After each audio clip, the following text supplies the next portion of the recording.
OMG. So the AP Top 25 poll just dropped, and it's basically like the official kickoff for college football season, you know?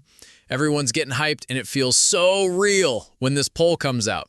There weren't too many shockers, but dude, there's still so much to talk about before Week 1. And get this, Week 1 has 3 top 10 matchups. Insane. So, Texas is rocking the #1 spot, which honestly isn't that wild. They're stacked, and the Arch Manning era is about to kick off. But then, bam! 2 Big Ten teams, Penn State and Ohio State, are right behind them at #2 and #3. Here's a kicker. The last 2 national champs, Ohio State and Michigan, both started the season at #2. And guess who's #2 this year? Yep, Penn State. Now listen, this preseason poll, it means like nothing. Seriously, the only rankings that actually matter are the college football playoff ones. And those don't even come out until like halfway through the season. This AP poll is just for fun, you know, to get us all jazzed that football's almost here. But it doesn't change anything. And you know these rankings are going to look totally different by the end of the season.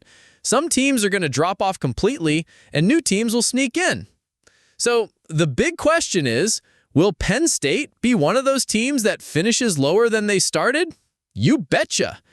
James Franklin's had some solid teams at Penn State, but this squad, it's different. Penn State's #2 in the preseason, so it's not even a crazy prediction to say they might finish lower. Basically, it's saying they're probably not winning the national championship this year. I mean, sure, they could make it to the title game and lose, finishing at #2, but that's just not going to happen.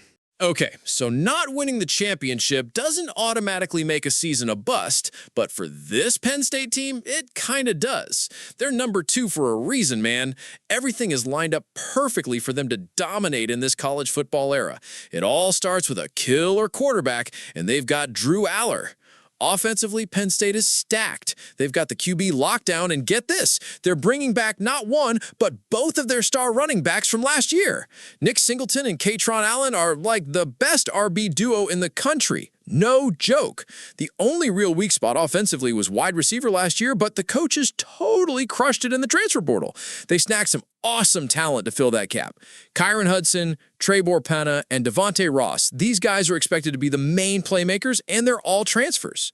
They did lose a tight end to the NFL, but this other guy, Khalil Dinkins, is supposed to be amazing. And the offensive line? Packed with experienced talent. Offensively, they are in a great spot. And defense? Same deal. A bunch of guys who could have gone pro decided to stick around to win a national championship. Danny Dennis Sutton is going to be a beast in the trenches, so getting pressure on the QB won't be an issue. Plus, they're solid and experienced everywhere else too. This roster is legit for the 2025 season. So, with everything looking so good, why can't Penn State just win it all and finish #1? Well, it really comes down to James Franklin and Drew Allar. They'll win the games they're supposed to, for sure, but when those huge games roll around, that's when things get tricky. Having Drew Allar back is awesome, but he's kind of struggled in the big moments before. Remember last year? They missed the national championship because of a major turnover from Allar late in the Notre Dame game, and he was supposed to be experienced then. He needs to step up in those big games, and so does James Franklin. Seriously, ever since James Franklin got to Penn State, he's had issues in the big matchups. They've won some big games, yeah, but they just can't seem to get over that hump when they play teams that are as good or better. It's usually Ohio State and Michigan. They've had great teams, but they'd always lose to the Buckeyes and Wolverines and miss the playoff.